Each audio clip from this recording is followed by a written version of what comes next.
But that is really what ties together, and it stays true to the character. I believe a Dom like Vito would not want to introduce these kinds of things because they're dangerous to kids and those sorts of things. So it completely tracks. None of these characters act out of character, and that's another reason why it's a great story and a great movie.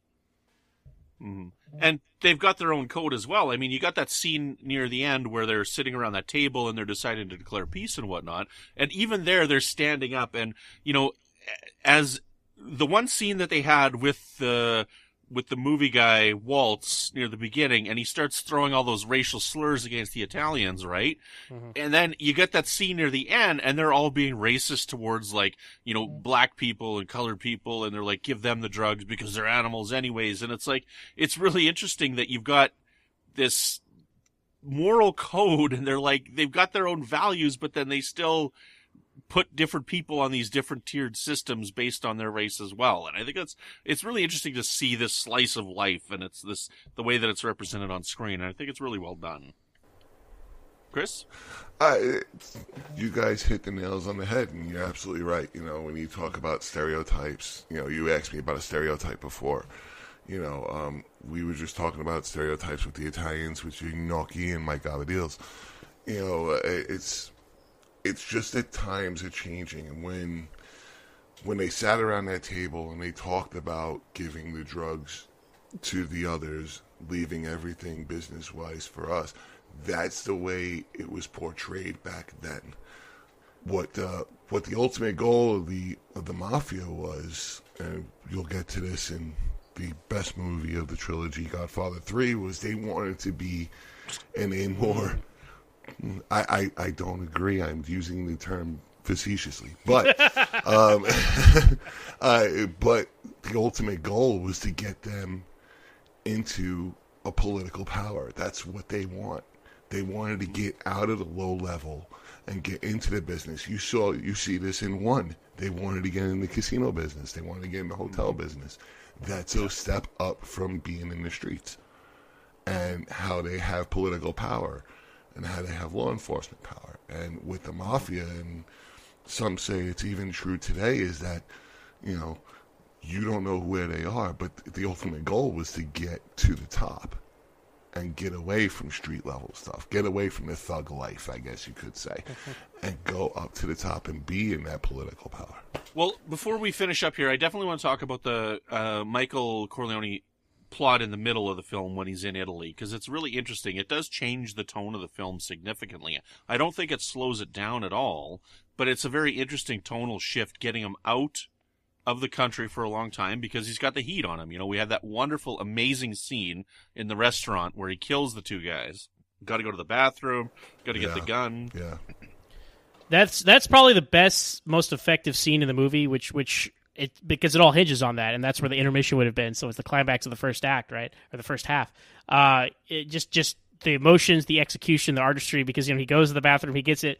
You see Pacino kind of composes himself for a minute before he goes back out there, because he knows this is going to change everything. He says, "I'm going to go out here, I'm going to kill these guys." And then when he sits back down, right, you just stay on this close up of Michael, and it kind of slowly zooms in. You can see it's all coming through his head. You can see the wheels turning there. And he waits for the train to come by when it's at its loudest, and he kills the two guys in the restaurant, takes off, and then, that changes everything. And then we get the subplot in Italy. And, man, Apollonia, right? Beautiful. Okay, I want to go back to something that you just said there, Zach, because I never interpreted it that he was waiting for the train. I always interpreted that as, a sound design choice for, representing his life about to go off the rails. That's a very good take. That's a very good look on that. Because it is as it's zooming in, you get this rattling of the streetcars at that time, and you are just focusing on him and his face. That's interesting that I've never thought of it that way, the way that you saw it. That's just the way that I've always thought of it, was the sound design. So yeah, I don't know. And we'll keep. I'll cut you off there, but it's interesting if you see the way Michael executes everything. He does everything not what Clemenza told him to do. He's like, you go out shooting, you drop the gun immediately, you don't draw attention to yourself immediately. If he does all the wrong things, It's just funny to see that scene where he gets, Clemenza tutors him in how to do the hit, and then he does the 180 opposite. Right. But that's also because I boil that down to it's the first time and he's just like too nervous. Right. Right. And that's why I associate that sound design with representing his emotional state at the time. But Chris, I wanted to ask you about that scene as well, because they cut to it where they're talking in Italian and there's a little bit of subtitles. Yes, there is. But then there's no subtitles. Yeah. And I'm like, the hell's wrong with my DVD here? And I'm like fiddling with the subtitles on this. I'm like, what the hell are they saying here, right? Because I haven't seen the movie in 17 years, so I didn't remember this. But I'm like, what's going on here? It's almost as if it was a director choice to cut the subtitle so you can feel the the temperature in the room. It cuts to Michael sits across from the police captain and Sollozzo, and I'm going to talk to him in Italian. Hold on, and you can see a little bit of the subtitles, but then those subtitles go away, and that's at that point. That's when Michael turns around and he tries to talk to him in Italian because he's so frustrated because he knows what's going to happen, and he's just what is it that you want, Michael? What is it that you want? He starts by talking in Italian. Io voglio, and then he just blurts it out in that dog day afternoon voice that he had, and he just blurts it out, and he says, "This is what I want," and he tells him what he wants right there, and that scene more than the horse hand scene, that scene surprised me because he did just like and Zach, you said that he did the total opposite. To me, it was just what Clemente told him to do. You walk up. One in the head, drop the gun, walk out. And that right there, that scene surprised me more than the horsehead scene. And I think that one, that scene tops my top surprises in this movie, along with the Sonny got shot in the causeway. That scene as well also surprised me. So, Brandon, I did the same thing on my DVD player. I checked the subtitles. I was like, what's wrong with it? There's a bit of trivia about this. I looked it up. Apparently, they were talking so fast in Sicilian or Italian that they just X'd the subtitles. And Chris, I think it has to do a lot with what you said too, to kind of immerse you in the moment more, because it didn't matter what they were saying; it's the fact that they were talking at that point. And they say also, language. When language is spoken, it's not so much the words; it's the emotion, it's the eyes, it's the hands. As you see me doing right now, it's the eyes and the hands, and you get the emotion, you get the dialogue just from that alone. But I think I would believe that yes, it is the slang or the verbiage that's used in Italian that they talk so fast. I still like mine better, but for purposes like that, I could see that being the case. But I watched the movie without the subtitles, and I tried to follow it because I know my Italian's mezza. I can understand it, but me speaking it, regurgitating it back, I would need Google Translate because it's been, Brady, you say 17 years since you've seen the movie. I haven't been around, speaking Italians in 30 years. And if it's ever brought to my attention, I can understand it, but regurgitating it's different. So I tried. As many times as I seen the movie, I tried doing it without the subtitles, and I still got the same reaction. Just by looking at the intensity, looking at the eyes, looking at the hands, as they lean into each other, and you see the close-ups, and then he just goes to the bathroom. And that cop just chomping down while they're just eating while they're doing their stuff. I love the fact that the cop does the quick frisk in the car. Yes. As they're going to the restaurant, As they go in the restaurant, they're like, oh, frisk him, he's clean. He's reaching over the back seat. I've never known a cop to do that. Not that I've ever been in trouble, but for all the cops that I know, never did that at all. Mm-hmm. Now, the extent of my Italian is Mamma Mia! Very good, Brandon. Very culturally aware. Very good. That's good. That's good. Yeah.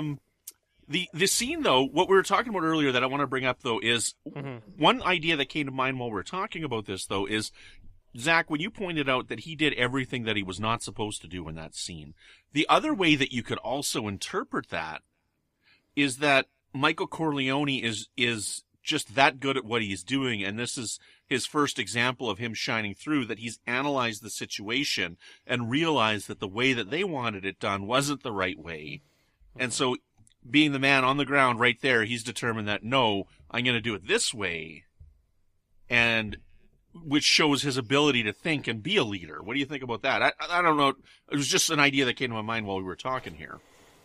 You bring up that scene, and, did it go the right way? I guess it's dependent on the viewer, because if it didn't go the right way and it goes the way you said, it actually helps him, as we see in the scene in the end, when he's baptizing the kid, the nephew, and he plans everything out, says everything is going to be done when they least expect it during the baptism. Mm-hmm. Someone could say something like that, or the fact that maybe he's a soldier, he's a war hero. Mm-hmm. So something, this is nothing to him. Or maybe he never fired a shot. We don't know the extent. We know he was a war hero, but we don't know the extent of what it is unless you know the medals on the chest that he had and what he got from the war. You can look at it both ways, really. You can look at it as it didn't go as planned, or you can look at it and say it went just as planned. And then how he adapted in the end, how he learned, he says, I'm going to surprise him the way Dad told me. Dad knows Barzini's going to come and get me. Dad told me this. I'm going to get him before he gets me. Yeah, I love that point, Chris, that he's in the military, so he has more of a tactician mindset, perhaps, and that's what assists him in being such an efficient Don when he takes over the family. But all that to say, Brandon, I know you wanted to talk about the subplot in Italy, and this kind of dovetails into like my kind of the most interesting subplot of all these subplots to me is him and Kay, because obviously he had been kind of rebelling against his family. That's why he joins the Marines. That's why he brings in, the most American girl, the most WASP girl you can find. He brings into this. She even visually, both are so out of place at this family gathering, and that is him just saying, I'm not going to be like my family, right? But over the course of the movie, that relationship stays the same, but as far as the two of them, but the actual, like, the love and all that stuff, it just goes away because Michael becomes everything he told her he was not going to do. She even says that. She's like, I thought you weren't going to be like your father. And, I think one of my parents love these movies, and I've grown up kind of around them quoting all the time. And I think that my mom's like favorite quote is like, now who's being naive, right? But in any situation, she would bring that up, right? But it's like, he tries to explain like, oh, my father's like, he's like a president or a senator, and she's like, presidents and senators don't have people killed, Michael. He's like, okay, now he's being naive, it's true. So there are a lot of shades of gray there, right? But I just find the evolution or the de-evolution of their relationship so tragic, right? And interesting to watch. But in the middle of that is Michael's time in Italy, where he falls in love and marries another woman. And I don't think that does Kay ever find out that this happened. I don't think she ever does. I doubt it, honestly. I doubt it. She does find out. She finds out, I believe, in 3 as they're walking down the streets of Sicily where they're going to see Hagen's son perform. They're walking the scene together down the cobblestone, and she actually asks a question. So she asks him about his life in Sicily. And, can you tell me what happened? He finally tells her. And the thing about that is, when you're married, you talk to your wife, you talk to, you're in a long-standing relationship, you talk to your girlfriend, you have this no barrier thing. But when you're in the mob, something like this, the less people who know something, the better. There's always that joke is, how many people does it take to keep a secret? 3, 2 of them have to be dead. Right. And that's where the Italian thing is, and Kay keeps pushing him. Kay keeps pushing him. Tell me. Don't ask me about my business.